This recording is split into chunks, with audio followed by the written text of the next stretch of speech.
大家好，欢迎收看这一期的健康大实话。我是张宏志，从事安养院管理工作整整30年了。这30年来，我看过太多长辈提着大包小包搬进来，这里面不仅仅是居住环境的转换，更像是一个缩小的社会舞台，上演着最真实的人性博弈。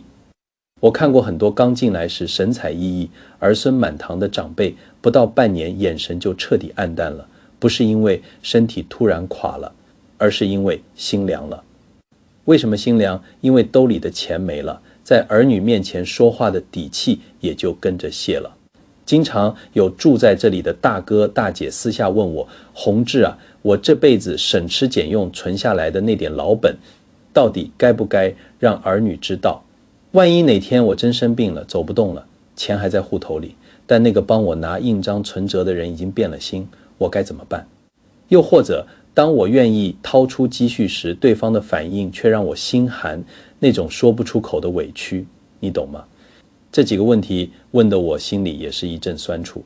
大家先不要急着回答给还是不给，也不要觉得我是个冷血的院长，专门教人防备子女，绝对不是这样。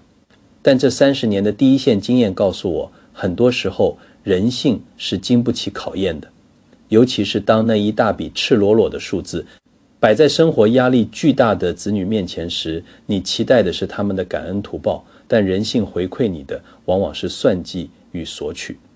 今天我要跟各位分享一个非常真实的案例，这是我以前在新北市一个社区关怀据点认识的一位秦阿姨，今年81岁。她的故事非常典型，充满了台湾上一代妇女的坚韧与智慧。她用一套连我都佩服的组合拳，既保住了自己的养老本，也没有跟子女彻底撕破脸。如果您正处在60、70岁这个阶段，或者您正在犹豫要不要把家底透给孩子，请一定要耐心地听完秦阿姨的故事。这不仅仅是一个故事，这是每一位台湾长辈晚年安身立命的教科书。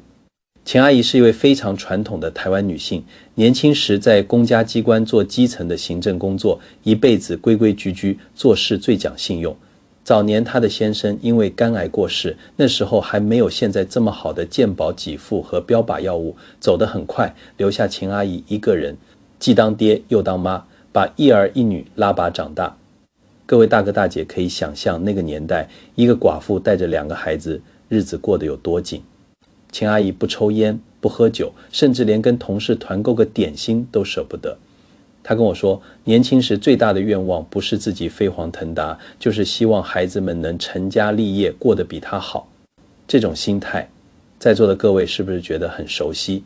我们这一代的父母大概都是这样，像蜡烛一样燃烧自己，照亮孩子。有一阵子，她女儿读大学时交了个男朋友，秦阿姨听说男方家境不好，怕女儿受委屈，或者因为学费问题中断学业，她就偷偷帮女儿缴了1学期的学费。后来儿子出社会工作，要买第1辆中古车通勤上班，她二话不说拿出积蓄帮他付了头期款。那时候他手上其实只有10几万台币的存款，那都是从柴米油盐的缝隙里硬挤出来的。但他觉得只要孩子好，这些钱花的就值得。等到孩子们都成家立业了，秦阿姨也从单位退休了，她开始思考自己老后的日子。虽然她生活简朴，但因为没有太多额外开销，加上劳保年金和后来的一些月退俸调整，这10几年下来，她慢慢存下了一点积蓄。平常老朋友去她那个位于新北市巷弄里的老公寓串门子，看到她一个人过，开销也少，都会说，阿秦啊，你这样日子应该蛮宽裕的吧？秦阿姨每次听到这种话，只笑笑不回应。其实她心里很清楚，人老了最怕的不是没钱，而是孩子知道你有钱以后，对你起了别的心思。我在安养院这么多年，看得太多了。谁家的儿女因为知道老人名下有房子有定存，开始动脑筋，表面上嘘寒问暖，实则心里盘算着怎么把这笔钱挪到自己口袋里。我也不是说孩子们都是坏人，但在这个高房价高物价的社会，人只要跟钱扯上关系，再亲的感情都可能变质。秦阿姨不是没想过把存款告诉孩子，但每次一想到这儿，她心里就打鼓，要是告诉了，他们会不会开始要求分配？要是不说，又怕将来年纪大了，脑袋不清楚了，这笔钱反而变成麻烦。这个问题困扰了他好几年，直到他80岁生日发生的一连串事情，才让他终于看清了许多，也做了一个连我自己都觉得聪明又有效的决定。秦阿姨有2个孩子，女儿比儿子大4岁，个性温顺体贴，从小就帮着分担家务，儿子则像他爸闷头做事，什么都不说，家里的事一概不过问。这其中的差别在女儿怀第1胎时就显现出来了。那时候女婿刚调职，忙得团团转，女儿一开口，秦阿姨连犹豫都没犹豫，就点头答应过去帮忙坐月子。那时候秦阿姨还住在旧公寓4楼，没电梯，每天为了给女儿补身体，提着大包小包的菜爬楼梯。可是到了女儿家之后，她才第一次体会到什么是被照顾。女婿上班前会特意绕进厨房，看看岳母有没有睡好，吃的合不合口味。有次秦阿姨感冒，女婿中午还特地请假带她去看医生，女儿更是处处体贴，坐月子时都不让妈妈洗衣服，怕她劳累，说他们请了居家清洁，妈妈只要顾小宝宝就好。秦阿姨那时候常想，自己辛苦一辈子，能换来这样温暖的一段时光，实在值得。晚饭后，一家人围坐吃水果，边看电视边聊天。小孙子睡着了，他坐在沙发边轻轻拍着，心里说不出的安稳。但是剧情在儿子这就反转了。等外孙进了幼儿园，秦阿姨回到自己家才刚喘口气，就接到儿子的电话，妈，小轩怀孕了，你有没有空过来帮忙？她身体不好，医生说要多休息。秦阿姨虽然累，但心里还是高兴的，想着自己这个当妈的2边都帮得上，算是尽责了。那天晚上，她还特地把之前帮女儿坐月子的笔记拿出来复习，想着怎么帮儿媳调养身体。可没想到，从她一踏进儿子家大门开始，一切都不一样了。起初儿媳还算客气，说话带着笑，但没几天，她就把自己当成家里唯一的女主人，而婆婆成了免费的佣人。早上秦阿姨还在厨房煮粥，儿媳就走过来一句，妈，你明天煮别的吧，我不太喜欢这个味道。有时候秦阿姨煮好饭端上桌，她看一眼说不饿，转身进房门一关就是一整天。秦阿姨刚开始想说孕妇情绪不稳，也没放在心上，可过没多久，她发现整栋房子的大小事都落到她头上，洗衣、晒衣、煮饭、扫地、倒垃圾，全还是她在做。有次她刚拖完地，膝盖酸痛，坐下来喘口气，儿媳却从房间出来，冷冷地说一句，地砖缝里还是有灰，说完就走了。她不是直接吩咐，而是用那种你该知道该做什么的语气说话，这种软钉子最伤人。那段时间，秦阿姨常常在厨房忙到晚上9点，晚饭还是儿媳指定要吃现炸的鱼，嫌微波炉加热口感不好。各位想想看，一个快80岁的老人，手都油得打滑了，还得小心别滑倒，这是什么样的场景？更过分的是，那段时间秦阿姨每个月还把自己的退休金取出来交给儿子，说是贴补家用。有几次她想留一点买点自己爱吃的东西，结果儿子一句，你现在是住我们家，水电瓦斯都要钱，总该一起分担。这让秦阿姨彻底闭了嘴。最让她难过的一件事，是她有一次偷偷包了个红包，打算等孙子出生后给儿媳压压惊，里面装了15000元台币，那是她好几个月没舍得花，从牙缝里省下来的积蓄。结果儿媳接过红包，掂了掂手感，面无表情地说，就这样哦，然后随手放到茶几上。秦阿姨站在旁边，连一句谢谢妈都没听到。孙子出生那天，秦阿姨原本想依习俗放个鞭炮庆祝，结果被儿媳严厉制止，说吵到邻居不好。秦阿姨只能悄悄在阳台点了一根香，对着天空对老伴说，你孙子来了，你看到了吗？我常跟安养院的长辈说，人老了不要去讨好子女，你越是低声下气，他们越觉得理所当然。秦阿姨在儿子家住了4年，做牛做马，连过年都没听他们说一句，妈辛苦了。只要他稍微感冒不舒服，家里就冷冷清清，没人倒一杯热水，反而是女儿打电话来问妈，你吃了没？秦阿姨一边接电话，一边在厨房剁肉，背后就是一堆待洗的衣服，眼泪只能往肚子里吞。直到孙子上了小学，秦阿姨才提出要回自己家住。儿子没挽留，儿媳倒是松了口气似的说，那妈你路上小心。秦阿姨一个人坐上计程车，看着窗外风吹过，心冷得像石头。回到自己家后，生活反而轻松了许多，没人对她皱眉，没人挑剔饭菜咸淡，也没人嫌她走路声音吵。虽然一个人住有时冷清，但日子踏实。她每月领的退休金大概18000左右，加上水电管理费都省着用，一个月花不到1万。偶尔逛传统市场，看到喜欢的小菜，也会买回来慢慢煮，自己吃得健康也安心。3不5时，女儿会来陪她，女婿有时候还会顺便带一盒她爱吃的油饭，笑着说，妈，这家的料很多，你不是最喜欢这个味。那时候秦阿姨心里就觉得这女婿比亲生儿子还亲。这几年秦阿姨支出少了，积蓄却慢慢变多。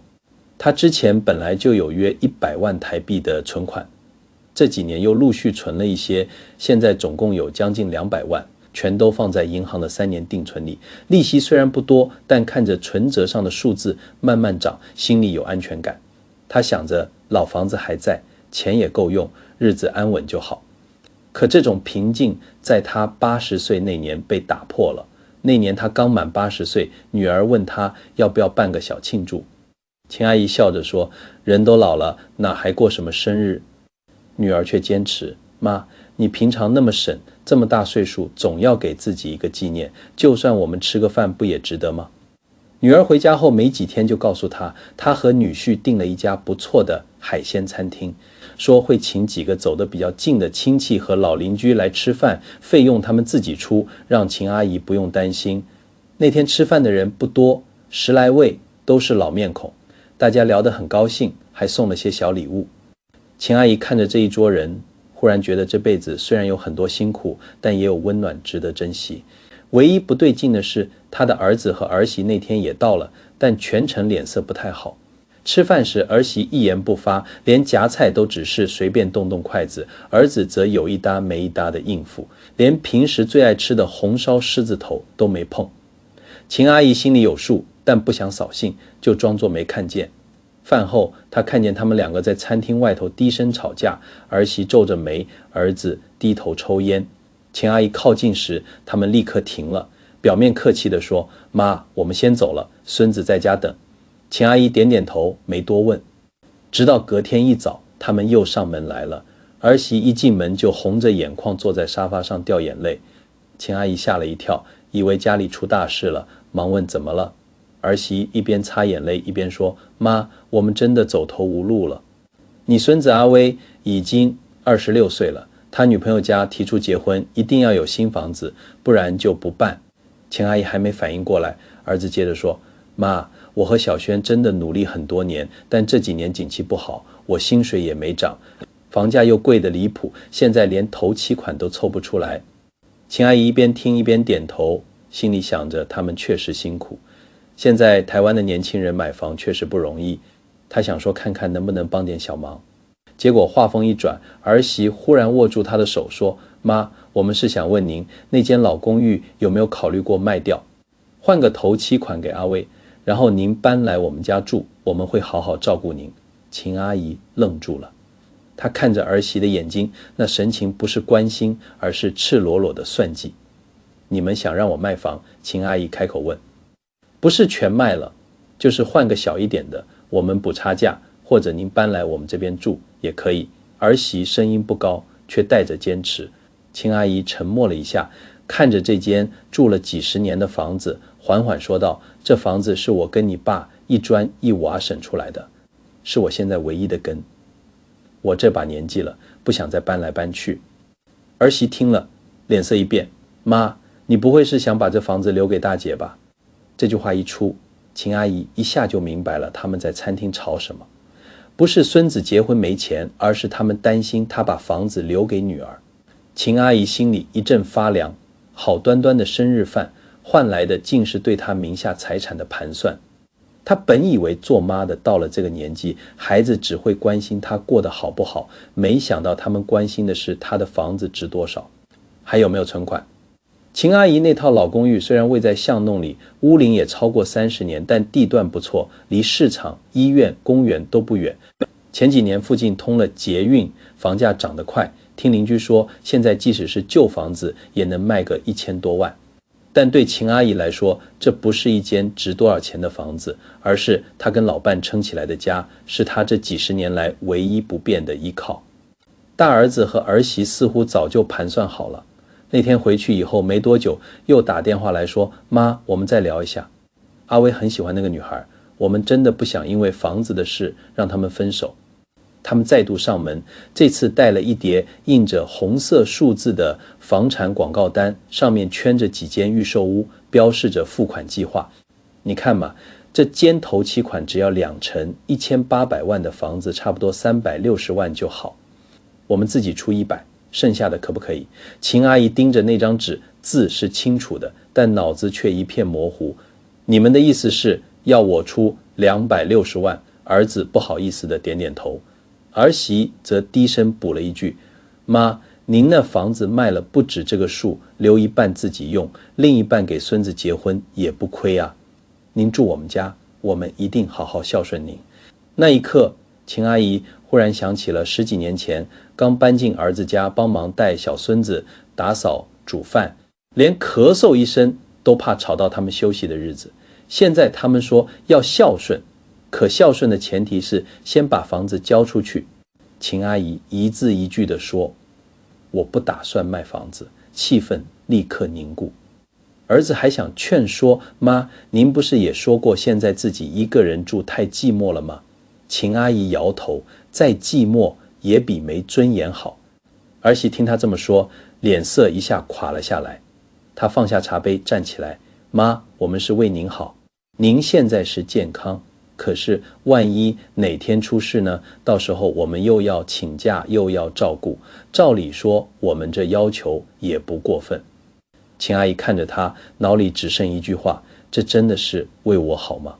他们最后没有再说什么，带着沉重的脸色离开了。儿媳临出门前还丢下一句话，您别怪我们没提醒，机会不是常有的。那天晚上秦阿姨睡得特别浅，半夜2点醒来后再也睡不着。她坐在客厅里，一盏黄灯照着墙上那张老照片，是她和老伴当年搬进这间房子时拍的。她站在她旁边，笑容憨厚。秦阿姨低声对着照片说，他们不是为了我，是为了我的房子。你要是还在，就知道我有多难。第二天一早，秦阿姨打电话给女儿，把昨天发生的事告诉她。女儿沉默了很久才说，妈，我们从来没想过要你房子，如果你愿意卖，那是你的决定，我们不会插手。但我只问一句，你搬去他们家住，会开心吗？女儿的话虽然轻，却说中了秦阿姨最深的顾虑。是搬去儿子家，就算房子换来孙子的幸福，他这一辈子的安稳又在哪里？过去他还能帮得动，忍得下。未来呢？一旦他老了，动不了了，他们还会对他客客气气吗？从那一刻起，秦阿姨做了决定，房子不卖。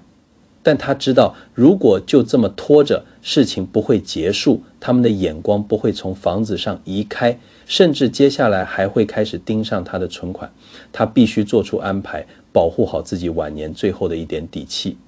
接下来的操作才是秦阿姨真正高明的地方，也是我要重点讲给各位听的。那天晚上，秦阿姨一边泡脚一边算账，她的总存款是200万左右，大部分都放在3年期的定存账户里，少部分是活存，再加上每月还有退休金。虽然不能说富裕，但对她一个人来说已经绰绰有余。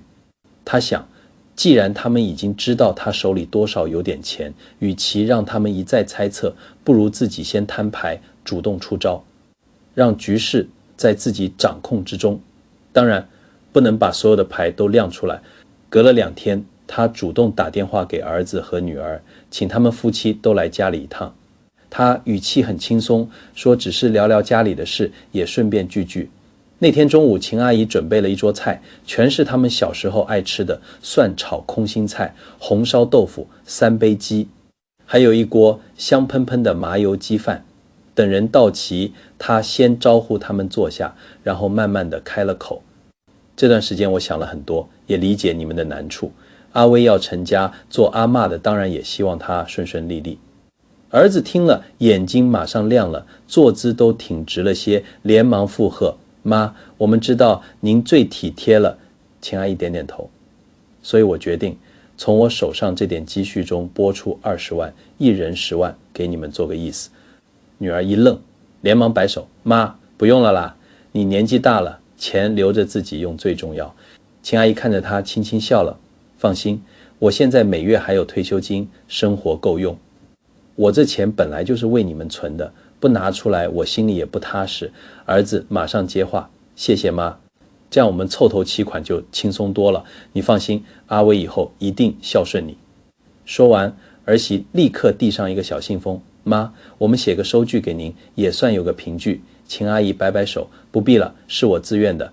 女儿拿着那10万，却一直低头没说话。女婿则沉默地看着岳母，眼神复杂。饭后，儿子一边帮秦阿姨收碗筷，一边试探性地问：妈，你手头还有多余的吗？意思是，如果临时我们要补一点差额，是不是还能再借点？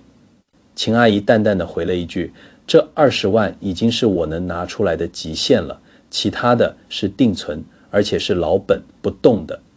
儿子听完没再多问，只说：知道了，妈，谢谢你。他们走后，秦阿姨坐在饭桌前，望着收拾干净的盘子和桌面，心里浮起一股说不出的疲惫。那顿饭吃得不热闹也不温暖，只是一场交易。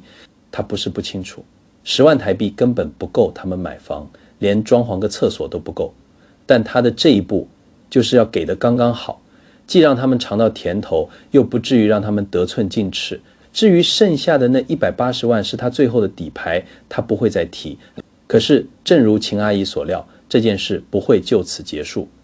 果不其然，隔了不到1周，儿子又打电话来说要来坐坐。他来的时候带着一袋水果，一进门就开口问：妈，之前那10万我们真的很感激，阿威那边谈的也差不多了。不过我们仔细算了一下，装修家具还差个50-60万，你那边要是还有活存，可不可以再借我们一点？以后一定会还。秦阿姨看着他，忽然觉得面前这个人既熟悉又陌生。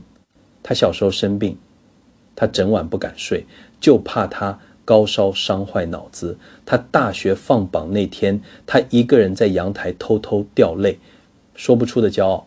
他娶媳妇时，他忙进忙出，跑上跑下，就怕哪里不周全。而现在他却站在他面前，伸出手跟他要钱。秦阿姨摇了摇头：你们现在要顾孙子，我也年纪大了，钱还是留着自己用比较安心。儿子似乎早料到他会这么说，没再坚持，坐了一会儿就走了。秦阿姨知道，从这个时候开始，他手上的钱只能更谨慎地守住了。晚上，他拨了电话给女儿，把事情的前因后果都告诉了她。女儿沉默了一阵，说：妈，那你剩下的钱要不要我帮你保管？不然我真的怕哥再来要。秦阿姨点头：我就是想跟你说这件事。他们约好隔天去银行办手续，把那一笔定存解约后转到一个新账户，由女儿代为保管。同时，他们做了一件非常重要的事情，他们去做了公证，签了一份协议，写明这笔钱所有权仍归秦阿姨，女儿只能代管，不可动用，除非是秦阿姨的医疗或生活急需。女儿一笔一划地签下自己的名字，郑重地把文件收好，说：妈，不管怎样，这些钱我不会动1毛。您要用的时候，只要开口，我随时转给您。秦阿姨心里一松，忽然觉得很安心。这笔钱是她对自己老年的保障，不是对孩子的不信任，而是对现实的清醒。她以为已经安排得够清楚、够分寸，没想到儿子的算盘还是打得比她想得更远。转账给女儿之后，秦阿姨心里总算安稳了几天。白天她照常去市场买菜，去公园走路锻炼，晚上就在客厅看新闻或翻旧相本。有时候看着照片上的老伴，她还会念叨：你放心，我会把自己照顾好，不会傻到让人把我当成提款机。可惜平静没维持多久。那天晚上快9点，儿子又来敲门。秦阿姨一开门，看到他单独一人，手里拿着一袋水果，还特地买了他爱吃的香蕉和苹果。他笑得有些勉强。妈，我刚好经过，就顺路过来看看你。秦阿姨心里一紧，但还是点点头让他进来。他坐下没几分钟就切入主题。妈，之前的10万我们真的很感激，也都用在阿威身上了，只是我们真的还有一点缺口。我也不好意思跟您开口，但小轩一直跟我说，您手头应该还有些钱。秦阿姨眉头一跳，她怎么知道的？没有了，她只是猜的。儿子立刻补了一句，眼神却飘忽不定。秦阿姨心里顿时明白，果然他们还是不信她没钱了。妈，如果真的还有，就当借我们的写借据都可以，我们每个月分期还，绝对不会耽误你生活。他说这话的时候，眼神真诚的几乎让秦阿姨一瞬间动摇。可秦阿姨是看过大风大浪的人，她知道一旦再松口一次，这笔钱可能就永远回不来了。她不答，低头慢慢削着手里的苹果。儿子坐了一会儿，见他不说话，又试着问，要不就50万，不多。秦阿姨抬头，语气平静，我现在年纪大了，记性不好，有时候连钥匙放哪都找半天，银行密码也常常记错，要不是找你姐姐帮我保管那点老本，说不定哪天就被人骗了。现在她帮我管理，我安心得多。儿子听到你姐姐3个字，脸顿时拉了下来。所以你都给她了？他压低声音问。秦阿姨点头，不是给，是教她保管。那钱以后是用来请看护应急用的，不动的。儿子站了起来，脸色变得难看。妈，我不是说过我们只是借，而且是给阿威结婚用，你现在是把我们当贼吗？为什么姐姐就能信，我就不能？秦阿姨语气依旧温和，你是我儿子，我当然信，但人老了，事情总要安排妥当。我不想因为哪天生病糊涂了，连钱怎么用都说不清楚。儿子咬着牙站在原地半天没动。过了一会儿，他苦笑了一声说，好，那我知道了，妈你自己保重。说完，他拿着那袋水果，头也不回地走了。门关上的那一刻，秦阿姨忽然觉得家里安静的有些刺耳。她靠着椅子，眼睛盯着天花板，喉头哽得难受。是的，她的确不信他们，不是不信亲情，而是不信那个在亲情背后开始盘算金钱的人心。他想到很多事，想到为他们洗的第一条裤子，想到他们结婚时他帮着借钱补红包，想到儿媳坐月子时他一天只睡4小时，想到孙子生病他冒雨跑诊所。可这些年下来，他们从来没有问过他，妈，你还好吗？他们只问，妈，你还有钱吗？那晚秦阿姨第一次彻底寒了心，不是因为他们想要钱，而是因为她终于明白，有些感情从一开始就不是平等的，有些亲人从来不曾真正在乎你的感受。她的晚年不该被这样的贪心绑架。她还活着一天，这份底气就必须牢牢握在自己手里。从那天起，秦阿姨终于彻底放下心来。每个月她依旧照常过日子，去市场，去公园跟邻居聊天，偶尔搭车去看牙医，日子淡淡的却非常安稳。钱在哪儿，怎么用，她心里有数，也知道什么时候该说话，什么时候该闭嘴。她开始懂得什么叫不给别人麻烦，也不给别人机会。有时邻居拉着她聊天，提起哪个老太太因为把房子先登记在儿子名下，结果人老病多被媳妇赶出门。也有人感叹自己什么都没留，老了反而没人管。秦阿姨听了只是淡淡一笑说，人老了想得太单纯就麻烦了，不是不信孩子，是要给自己留一点退路。人情再浓，不敌现实的一句钱呢，孝顺再多，经不起考验的数字摆上桌。我不怕死，也不怕老，我怕的是自己辛苦一辈子的东西，最后被人视作理所当然。我留了底牌，不是为了掌控谁，而是为了在这个世界上，最后那一点体面和选择权还握在我自己手里。也许有人会问，那女儿会不会将来争遗产？秦阿姨倒不担心，她清楚地知道，女儿从没把她当成提款机。女儿愿意帮她，是因为她曾认真照顾女儿，也认真爱过她。这个世界不是所有的亲情都会变质，有的亲情是经得起岁月和金钱考验的，而他要做的就是分清楚谁值得托付，谁只能客气。各位朋友，听完秦阿姨的故事，我想给各位几点非常诚恳的建议。第一，老本就是老本，不是遗产。很多长辈搞不清楚这两者的区别，老本是你活着时候的尊严，遗产是你走后的情分。在台湾，如果有长照需求，请外籍看护加上伙食费、耗材，一个月少说也要3万多台币。如果你没这点钱，到时候手心向上跟儿女要那个脸色，你能忍受几天？第二，不要考验人性。就像秦阿姨说的，不是孩子坏，是现实压力大。现在的年轻人，房贷、车贷、养小孩压力确实大。当你把一大笔钱的数字告诉他们时，他们很难不去想，如果有了这笔钱，我就能。所以最好的保护就是财不露白。第三，善用法律工具。秦阿姨虽然不懂复杂的法律，但她跟女儿签的协议，甚至去做公证，其实非常有智慧。在台湾，我们有更完善的机制，比如安养信托，可以把钱交给银行管理，专款专用，既能防诈骗，也能防子女挪用。这不仅是保护你，也是保护那个孝顺的孩子，免得其他兄弟姐妹说闲话。第四，房子是最后的堡垒，绝对不要在生前就把唯一的住房过户给子女。我见过太多把房子过户后，以为可以安心养老，结果被赶到阳台睡，甚至送到我们安养院门口就开车走人的例子。房子在，你的话语权就在，人老了，钱要不要让子女知道？这没有标准答案。如果你有一个真正关心你、尊重你、不算计你的人，也许说出来反而让人放心。